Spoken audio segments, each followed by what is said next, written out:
하나님께서 호세아를 통해서 죄로부터 구원받는 길을 세 가지로 말씀하셨습니다. 이 생명의 길이거든요. 회복되는 길, 그러니까 하나님께로 돌아가는, 회개하면 산다 그랬죠. 회개하는 길. 두 번째는 제3일에 오늘 우리가 회개하면 이틀에 하나님께서 우리를 회복시키시고 제3일에 완전케 하실 줄로 믿습니다. 세 번째로 구원에 이르는 길은 어떤 길이라고 그랬습니까? 여호와를 힘써 알아야 됩니다. 제사보다 긍휼을 기뻐하신다고 그랬습니다. 긍휼은 하나님의 은혜로 구원에 이른다. 주여 나를 불쌍히 여겨 주옵소서. 그런데 문제는 뭐냐면 이렇게 하나님께서 구원의 확실한 길을 열어주셨는데 이스라엘 백성들이 구원을 받았습니까? 아니면은 멸망했습니까? 하나님께서 살 수 있는 길을 열어주셨는데 그 길로 가지 않고 결국은 망했어요. 아수르에게. 주님께서 구원의 길을 열어주셨음에도 불구하고 들어가지 못하는 이유를 이제 오늘 말씀이 기록합니다. 하나님 앞에서 용서받지 못할 죄가 있을까요? 없을까요? 없어요. 어떤 죄악도 하나님의 은혜가 크시기 때문에 예수 그리스도의 공로로 말미암아 모든 죄가 용서받게 되는 줄로 믿습니다. 근데 단 하나 용서받지 못하는 죄가 있다고 그랬죠. 어떤 죄입니까? 회개하지 않는 죄. 회개하지 않는 죄는 용서받을 수가 없어요. 이 회개치 않는 이유가 이제 오늘 말씀에 기록되는데 한마디로 얘기하면 위선입니다. 위선. 다른 말로 하면 외식입니다. 위선과 외식으로 포장하기 때문에 용서함을 받지 못하는 겁니다. 마태복음 15장 7절 8절에 보면 이런 말씀이 있어요. 외식하는 자들아 이사야가 너희에 대하여 잘 예언하였도다. 일러스되 이 백성이 따라해 보겠습니다. 입술로는 나를 존경하되 뭘로는 존경해요? 입술로는 존경해요. 예배도 드리고 제사도 드려요. 하나님께 찬양도 하고 기도도 해요. 그런데 문제는 뭐냐면 그 다음입니다. 마음은 내게서 멀도다. 사람의 계명으로 교훈을 삼아 가르치니 나를 헛되이 경배하는도다. 이렇게 얘기합니다. 그러니까 경배를 안 드리는 게 아니라 경배를 드리긴 드리는데 헛되이 경배를 드리는 겁니다. 그걸 뭐라 그러냐? 위선과 외식하는 신앙생활입니다. 회개하지 않습니다. 자기 스스로를 속이고 남도 속이는 거예요. 형식적인 제사는 드리는데 마음으로는 경외하지 않는 겁니다. 집을 짓기는 지어요. 집을 짓는데 어디에 짓냐면 모래 위에다가 집을 짓습니다. 근데 반석 위에다가 집을 짓는 게 좋은 걸 다 아는데 왜 모래 위에 집을 짓는다 그랬습니까? 모래 위에 집을 짓는 게 빨리 져요. 반석 위에 집을 지려면요 주초를 놔야 되잖아요. 오래 걸리는 거예요. 그러니까 하나님의 말씀을 준행하는 게 힘들고 어렵거든요. 그러니까 그냥 집을 안 짓는 게 아니라 짓긴 짓는데 모래 위에다가 짓는 거예요. 그러니까 빨리 짓기 때문에 화려하고 높게 짓습니다. 그래서 사람들이 볼 땐 저 사람 믿음 좋은 줄 알아요. 그런데 주초가 없어요. 기초가 없는 거예요. 비가 오고 창수가 나는 날 무너지게 되는 겁니다. 좁은 길로 가라고 그러셨습니까? 넓은 길로 가라고 그러셨습니까? 좁은 길로 가라고 그랬죠. 근데 왜 사람들이 좁은 길 안 가고 넓은 길 갑니까? 좁은 길은 협착하고 그 가는 길이 어려우니까 편안한 넓은 길로 가는 거예요. 왜 외식하는 신앙생활 하냐면 이게 더 쉽습니다. 신앙은 자기를 부인하는 건데 내가 죽어줘야 되거든요. 순종하려면 내가 죽어줘야 되잖아요. 말씀대로 살려면. 근데 내가 죽는 게 너무 힘들어요.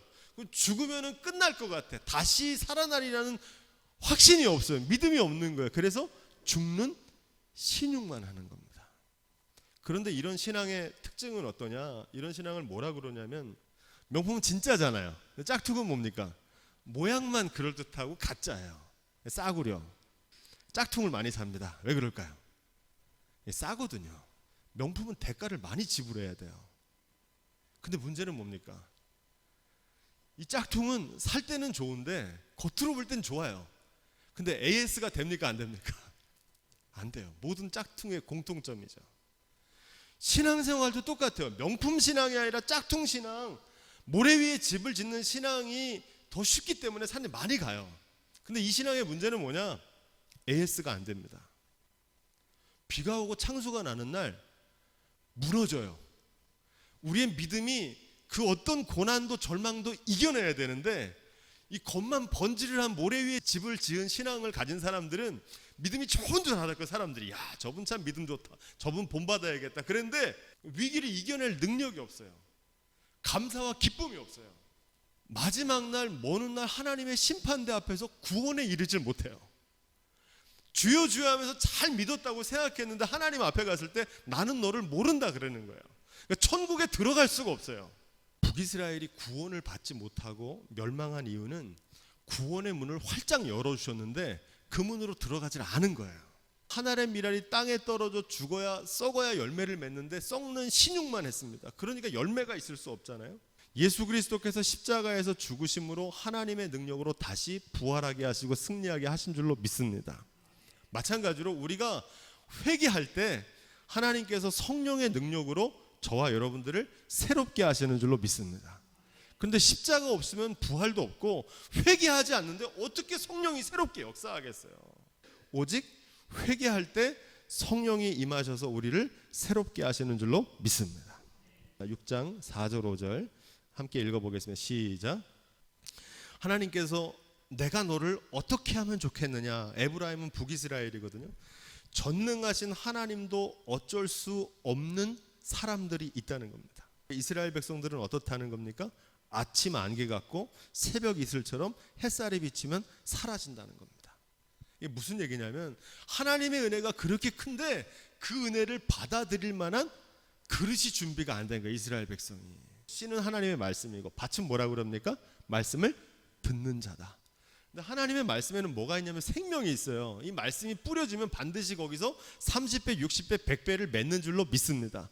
그런데 열매를 못 맺는 경우가 있다는 거예요.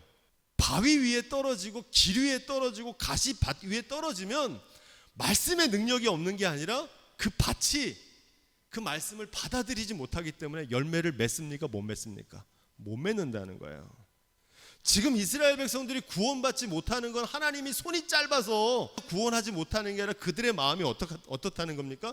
돌짝밭처럼 완악하고 굳어졌다는 거예요. 그래서 아무리 비가 쏟아져도 지난 태풍에도 물 한 방울 안 들어가잖아요. 뚜껑이 덮여 있으면. 마찬가지로 하나님께서 폭포수 같은 은혜를 부어주시는데 마음의 뚜껑이 닫혀 있어요. 항아리처럼. 그럼 하나님의 은혜가 한 방울에도 들어갑니까? 안 들어갑니까? 밭이 문제예요. 밭이. 안 되는 거야. 함량 미달이에요. 그래서 북이스라엘이 망했다. 6절과 7절 말씀. 하나님께서는 제사를 원치 않으시고 뭘 원하신다고 그래요? 인애를 원하신다고 그래요. 인애는 다른 말로 번역하면 긍휼입니다. 긍휼. 그리고 번제를 원하지 않고 뭘 원하신다는 거예요? 하나님 알기를 원하신다는 겁니다. 그런데 이스라엘 백성들은 하나님이 원하시는 인애와 하나님 아는 것에는 관심 없고 제사만 번제만 잘 드리면 자기 스스로 구원받을 수 있다고 생각했어요. 예수님께서 마태복음 9장 12절로 13절에 이렇게 말씀하셨어요. 이 말씀이 중요하기 때문에 두 번이나 인용하셨는데 예수께서 이르시되 건강한 자에게는 의원이 쓸데없고 병든 자에게라야 쓸데가 있느니라. 너희는 가서 내가 긍휼을 원하고 제사를 원치 아니하노라 하신 뜻이 무엇인지 배우라. 이 호세아 말씀을 인용하신 겁니다. 그리고 내가 의인을 부르러 온 것이 아니고 따라해 보겠습니다. 죄인을 부르러 왔노라. 아멘. 아주 유명한 말씀이죠. 예수님께서는 의인을 부르러 온 게 아니라 죄인을 부르러 왔다는 겁니다. 왜 이 말씀을 하셨냐면 예수님도 어쩔 수 없는 사람들이 등장합니다. 성경에. 바리새인들과 서기관들, 스스로 의롭다고 여기는 율법사들은, 스스로 건강하다고 생각하는 사람들은 구원할 방법이 없는 거예요. 내가 병들었다는 것을 인정할 때 비로소 치료가 시작되는 줄로 믿습니다. 그렇죠. 내가 더럽다는 것을 자각할 때 씻잖아요. 내 죄를 자백할 때 주님께서 우리를 죄 사함으로 깨끗게 하시고 용서하시는 줄로 믿습니다. 그런데 이들의 문제는 뭐냐면 이거를 포장을 하는 거예요. 감춰요. 자기 스스로 의롭다고. 그리고 스스로 그렇게 착각을 해요. 나는 완벽하다고 착각을 해요. 그러니까 긍휼을 받을 수 있습니까? 없습니까? 없어요. 주여 이 죄인을 불쌍히 여겨 주옵소서 그래야 되는데 자기가 죄인이라는 걸 모르고 저 사람 가르쳐 주여 저 죄인을 좀 불쌍히 여겨주십시오. 이렇게 기도해요. 마태복음 12장 7절에 똑같은 말씀이 나옵니다. 나는 자비를 원하고 제사를 원치 아니하노라. 이게 어떤 배경이냐면 안식일에 예수님의 제자들이 밀밭 사이를 지나면서 밀을 이렇게 훑어서 먹습니다. 배가 고파서 그랬겠죠. 그러니까 그걸 보면서 이 바리새인들과 율법사들이 손가락질하는 거예요. 어떻게 하나님 일한다는 사람들이 저렇게 안식일의 규례를 어기냐 그러면서 정죄합니다. 그런데 그들은 어떤 사람들입니까? 모든 것을 주님을 쫓기 위해서 버리고 쫓은 사람들이에요.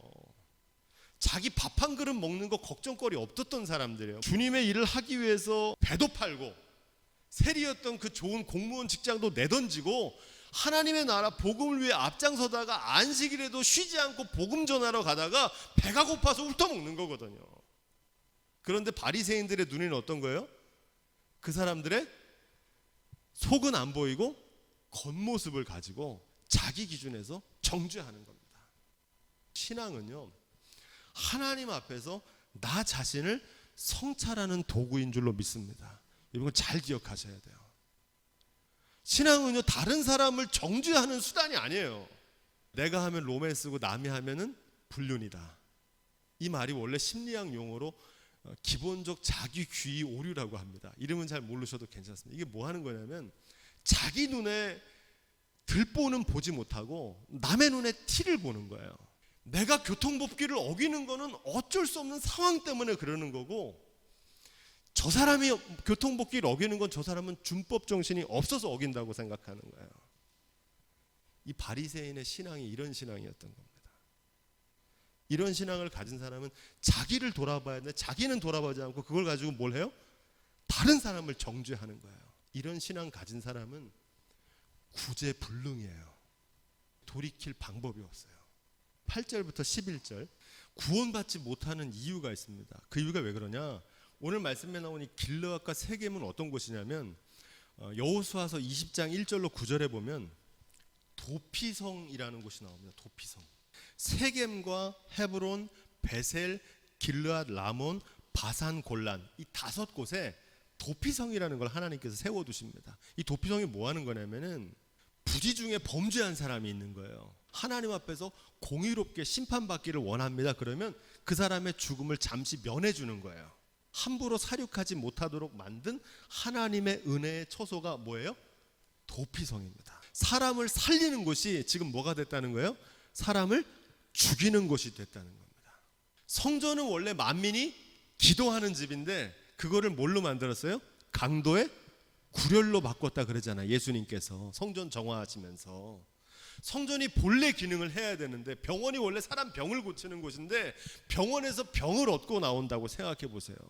법원이 불법의 온상이 되었다고 생각해서 해보세요. 세상의 빛과 소금이 되어야 될 교회가 부패의 온상이 되어버렸다는 얘기입니다. 이 얘기가. 그러니까 하나님께서 구원의 길 도피성을 주셨는데 그 구원의 문을 자기 스스로 닫아버린 거예요. 그래서 구원받지 못하게 됐다. 11절 말씀에 유다여 내가 내 백성의 사로잡힘을 돌이킬 때에도 내게도 추수할 일을 정하였느니라, 이렇게 얘기합니다. 유다야, 내 잘못도 저 북이스라엘 못지 않다. 너는 이제 뿌린 대로 거둘 때가 되었다. 이런 말씀입니다. 여러분, 하나님의 심판에 예외가 있습니까? 없습니까? 없어요. 추수하는 거는 하나님의 심판이거든요. 하나님께서는 추수할 때 만우리 여김을 받지 아니하신다 그러잖아요. 속일 수 없다는 얘기입니다. 그 얘기 뭡니까? 심은 대로 거두게 돼 있어요. 정확해요. 사람은 속일 수 있지만 하나님은 속일 수가 없어요. 암유다가 제가 별명을 붙였는데 눈 가리고 아웅하는 신앙생활을 한 겁니다. 이게 뭐 하는 거냐면은 뻔히 속이는 줄 아는데 하나님께서는 다 보고 계시는데 하나님 앞에서 신앙생활 하는 신용을 하는 거예요.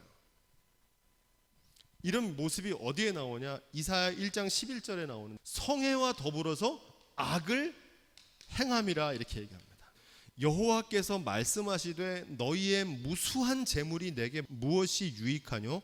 나는 수양의 번제와 살진 짐승의 기름에 배불렀다는 겁니다. 너네가 드린 제사 이제 기뻐하지 않는다는 거. 하나님께서 왜 그러냐면 너희가 내 앞에 보이러 오니, 뭐 하러 오는 거예요? 보이러 온다는 거예요. 형식적인 제물을 드리는 거죠. 그걸 하나님께서 알고 계시는 거예요. 그것을 누가 너희에게 요구하였느냐? 내 마당만 밟을 뿐이라. 성회와 아울러 악을 행하는 것을 내가 견디지 못하겠노라. 겉으로는 예배하는데 속으로는 거역하고 주님을 믿노라 하면서 속으로는 불순종하는 겁니다. 왜 지금 이스라엘이 구원의 길을 열어주셨는데, 확실한 구원의 길을 열어주셨는데 구원을 못 받느냐면, 진짜 자기의 죄악이 뭔지를 치료해야 되는데 다른 엉뚱한 치료를 하고 있는 거예요. 1절부터 3절, 내가 치료하려 할 때 이렇게 얘기합니다. 구원은 뭐냐면 다른 말로 구원과 비슷한 말이 치료한다는 말을 합니다. 치유하는 겁니다. 그래서 구원받는다고 하면 우리가 죄에서 구원받는다, 그럼 이 다음에 천국 가는 것만 생각하는데, 이 구원은 죄로부터의 구원이고, 그 구원은 우리의 삶에서는 치유와 치료, 삶의 변화가 구원인 줄로 믿습니다. 그걸 치료하려고 그러는데 에브라임의 죄와 사마리아의 악이 드러난다는 겁니다. 저희가 마음에 생각지 아니하거니와 이렇게 말합니다. 북이스라엘의 문제는 악을 행하는데 스스로 자신의 죄악을 깨닫지 못하는 겁니다. 왜 그랬을까요? 괴사를 행하여 이렇게 나옵니다. 이 괴사라는 말은 뭐냐면은 요즘 잘 안 쓰는 말인데 거짓과 허위라는 뜻입니다. 그러니까 속이는 거예요. 그럴듯하게 꾸미는 겁니다. 괴사라는 거, 거짓말하는 거. 누구를 속이는 겁니까? 하나님을 속이고 자기 자신을 속여요. 다른 사람도 속이고. 이 외식하는 신앙은 고칠 수가 없어요. 외식이 진정한 회개를 방해하기 때문에 그렇습니다. 가장 심각한 죄예요, 이게. 예수님께서 말씀하셨던. 근데 지금 오늘 한국 교회가 이 병에 빠져 있어요. 이걸 신앙생활 잘하는 거라고 생각해요. 그런데 속을 바꿔야 되는데 자꾸 뭘 하려고 그래요? 겉을 꾸미려고 그래요. 저희가 그 악으로 왕을 거짓말로 방백들을 기쁘게 하는도다. 누구를 기쁘게 한다고 그래요? 왕을 기쁘게 하고 방백들을 기쁘게 한다. 이 외식으로. 그러니까 이 외식하는 신앙은 하나님을 기쁘시게 해드려야 되는데, 이 외식하는 신앙은 누굴 기쁘게 하는 거예요? 네, 사람을 기쁘게 하는 거예요. 사람에게 보이려고 너의 의를 행치 않도록 주의하라. 그렇지 않으면 하늘에 계신 너희 아버지께 상을 얻지 못하느니라. 사람에게 칭찬을 받으려고 그러면 하나님 칭찬이 없다는 거예요. 하나님의 영광을 구한다고 하면서 사람의 영광을 구하는, 부디 오늘 이것이 치유되기를 주님으로 축원드립니다. 이게 내 모습이구나. 그럼 치유가 돼요. 저게 나지. 나도 저럴 때가 있었지. 저도 이럴 때가 있어요. 하나님 아니라 사람의 칭찬을 구할 때가 여러분 있습니까? 없습니까?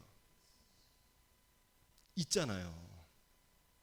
지금 그거를 회개해야 되는 거예요. 이거 회개하지 않으면 구원의 길이 열렸는데 구원에 들어가질 못해요. 북이스라엘의 문제는 이겁니다. 예배를 안 드린 게 아니에요. 예배를 드렸는데 뭘로 드렸어요? 외식으로 드렸고 사람에게 보이려고 드린 거예요. 4절부터 6절 말씀. 이스라엘이 죄악이 빵을 굽기 위해서 달궈진 화덕 같다는 겁니다. 그게 뭐냐면 죄로 불타오르는 거예요. 그래서 언제든지 빵만 넣으면은 그 죄가 확 불타가지고 그 빵을 구워내듯이 늘 죄 지을 마음으로 준비되어 있다는 거예요. 죄 지을 기회가 없어서 안 지었을 뿐이지 내면은 동일한 죄악으로 불타오르고 있다는 사실입니다. 지금 감옥에 가 있는 사람들은 그 사람들만 죄인이 아니고 살인자, 도적질한 사람만 죄인이 아니고 우리도 들키지만 않았을 뿐이지, 직접 행하지만 않았을 뿐이지, 마음으로는 우리도 그런 죄악을 저지를 수 있는 본성이 우리 안에 있습니까? 없습니까? 다 있거든요. 사람들이. 사도 바울도 있었고요. 누구만 없으셨어요? 예수님만 없었어요. 그분이 그게 다른 거예요. 그 외에 모든 인간들은 다 있어요. 정도의 차이만 있을 뿐이지. 달궈진 화덕과 같다는 게 그럽니다. 죄악으로 불타올랐다는 겁니다. 여러분, 가난한 거는요 청빈이 아닙니다. 내가 부유한데도 청빈하게 사는 사람이 청빈한 사람인 줄로 믿습니다. 약할 때는 다 겸손해요. 근데 누가 진짜 겸손한 사람이냐면 지위가 높아지고 강해졌는데도 그 자신의 지위와 자신의 권력을 남용하지 않고 그때도 겸손한 사람이 겸손한 사람인 줄로 믿습니다. 우리 안에도 물욕과 권력욕과 명예욕이 다 있어요. 남 손가락질 할 게 아니라. 근데 그 사람들만 틀렸다고 그러고 내 자신에 있는 죄악은 못 보는 거예요. 그게 달궈진 화덕과 같은 죄라는 겁니다. 7절, 재판장들과 왕들만의 죄악이 아닙니다. 너희 제사장들아, 왕들아. 그런데 이렇게 하니까 백성들은 아무 죄가 없고 저 지도자 잘못 만나고 우리 백성들이 이렇게 고생하는가 보다 생각할 수 있는데, 오늘 말씀은 지도자들만의 문제가 아니라는 겁니다. 출애굽기 32장 1절에 보면 이렇게 되어 있어요. 백성이 모세가 산에서 내려옴이 더딤을 보고 아론에게 이르되 가로되 일어나 우리를 인도할 신을 우리를 위하여 만들라. 누가 얘기한 겁니까? 백성들이 아론한테 요구한 거예요. 만들라, 명령한 겁니다. 요구한 게 아니고 우리를 위해서 만들라는 거예요. 너 안 만들면 돌로 친다, 이런 얘기입니다. 타락한 백성들이 타락한 지도자를 만듭니다. 백성들이 불타는 죄악이 재판장과 왕들까지 엎드러지게 했다는 겁니다. 사울 왕이 제사보다 순종이 기뻐하신다는 말씀에 사무엘이 책망할 때 그 말씀이 사무엘상 15장에 나오는데 24절에 이렇게 됩니다. 사울이 사무엘에게 이르되 내가 범죄하였나이다. 내가 여호와의 명령과 당신의 말씀을 어긴 것은, 따라해 보겠습니다. 내 백성을 두려워하여 그 말을 청종하였습니다. 사실은 어땠냐면 백성들이 두려웠던 거예요. 여러분, 지도자는요 하나님께 청종해야지 어리석은 백성들 두려워하면 같이 죽습니다. 그 얘기를 하는 거예요. 지금 북이스라엘 누가 망하게 한 거냐면요, 겉으로 볼 때는 뭐 제사장들, 앞에 있는 지도자들, 왕들이 변변치 못해가지고 우상숭배해서 그런 거 같잖아요. 사실 그 우상숭배를 누가 다 같이 한 겁니까? 백성들이 그렇게 하길 요구한 거예요. 백성이 지도자를 길들입니다. 선출하기도 하지만 우리 마음에 드는 지도자가 돼야 된다는 거예요. 백성들이 싫어요. 우리가 원하는 대로 해줘야지. 베드로와 요한이 사도행전 4장 19절에 이렇게 말합니다. 가로되 하나님 앞에서 너희 말을 듣는 것이 하나님 말씀 듣는 것보다 옳은가 판단해라. 하나님을 기쁘시게 해야겠습니까? 사람을 기쁘게 해야겠습니까? 요즘 사람들이 야가가지고 하나님을 기쁘시게 하고 사람도 기쁘시게 하자. 이게 일치되면 얼마나 좋습니까? 그렇죠? 되게 다를 때가 있어요. 독선을 경계해야 됩니다. 하나님의 뜻을 핑계대고 자기 주장하면 안 되는데, 하나님을 기쁘시게 하는 일을 선택하는 저와 여러분들이 될 수 있기를 주님의 축원드립니다. 8절부터 10절 말씀. 뒤집지 않은 전병은 부침개 생각하시면 돼요. 빈대떡을 한쪽만 구우면 어떻게 되겠습니까? 한쪽이 시커멓게 타잖아요. 때가 되면 뒤집어줘야 되잖아요. 근데 이 뒤집지 않은 전병이라는 건 뭐냐면, 뒤집는다는 건 회개하는 거거든요. 근데 회개하진 않는 거예요.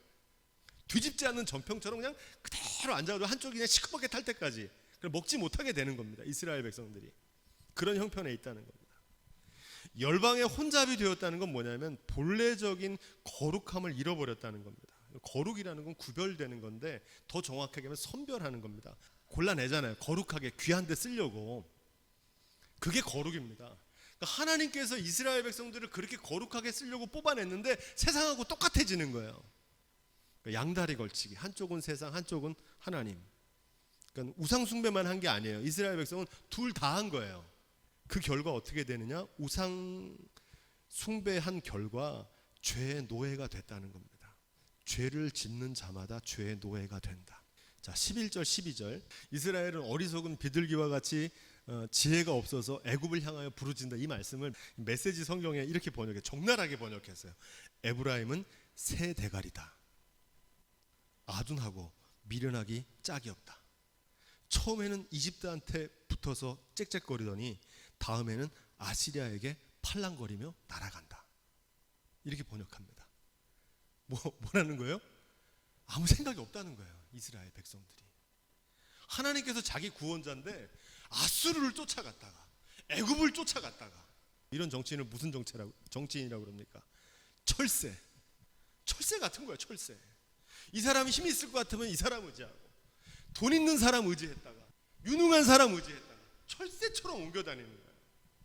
진짜 우리가 의지할 분은 여호와 하나님 한 분이신 줄로 믿습니다. 결국엔 어떻게 되냐? 애굽한테 배신당하고요, 아수르를 쫓아갔다가 아수르한테 멸망을 당합니다. 남유다는요 바벨론을 의지합니다. 친바벨론 정책을 펴가지고 그 바벨론에게 망해요. 하나님께서 자신이 의지하는 것과 함께 무너지게 하십니다. 칼로 일었으면 칼로 망하고, 돈을 하나님처럼 섬기면 뭐 때문에 망해요? 돈 때문에 망해요. 어김없이 그렇게 하신다는 겁니다. 13절 14절.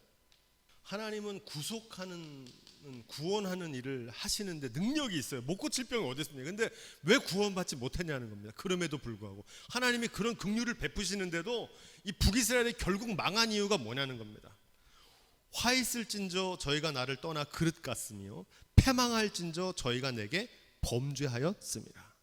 하나님은 구속하려고 했지만 그들의 거짓된 외식. 북이스라엘은 예배 안 드린 게 아니에요. 우상 숭배했다고 그러니까 이 사람들 예배도 안 드리고 뭐 제사도 안 드리고 헌신도 안 하고, 그거 아닙니다. 이 사람들 다 했어요. 근데 이걸 어떻게 한 겁니까? 외식으로 한 거예요. 하는 신용만 한 거예요. 그러니까 그 죄사함을 받지 못했어요. 회개하지 않고 거짓으로 말하고 성심으로 나를 부르지 아니하였으며. 성심으로 부르지 않았다. 신령과 진정으로 주님을 불러야 되는데 어떻게 부른 겁니까? 건성으로 입술로만 주여 주여 한 거예요. 주여 주여는 했어요. 더 기가 막힌 말씀이 오직 침상에서 슬피 부르짖으며 이렇게 말합니다. 그러니까 슬피 울며 기도는 하긴 해. 하나님께 안 하는 게 아니라 하긴 하는데 어디서요? 침상에서요. 내 몸을 움직여서 나를 쳐서 복종시켜서 하나님 말씀 앞에 준행해야 되는데 그거 하기 싫으니까 그냥 침상에서 슬피 울면서 부르짖어 기도하는 거예요.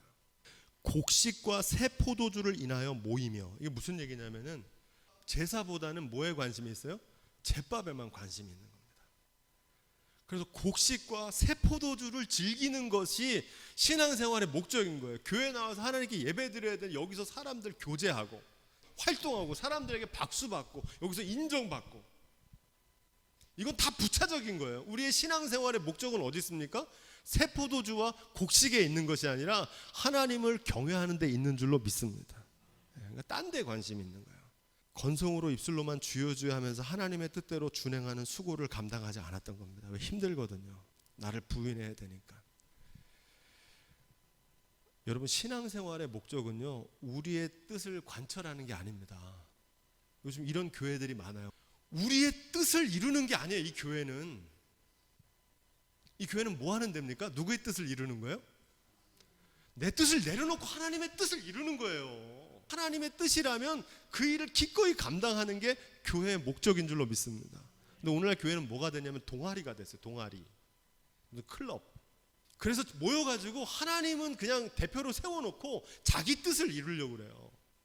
그런 신앙생활이 만연하고 있어요 지금. 그래서 한국 교회가 무너지는 겁니다. 무너져야 마땅해요. 그런 공동체는 사람의 모임을 하는 거예요. 그래서 인맥을 만들고 뜻이 같은 사람, 비슷한 사람, 취향이 맞는 사람. 교회가 그런 데입니까? 그렇게 되고 있어요.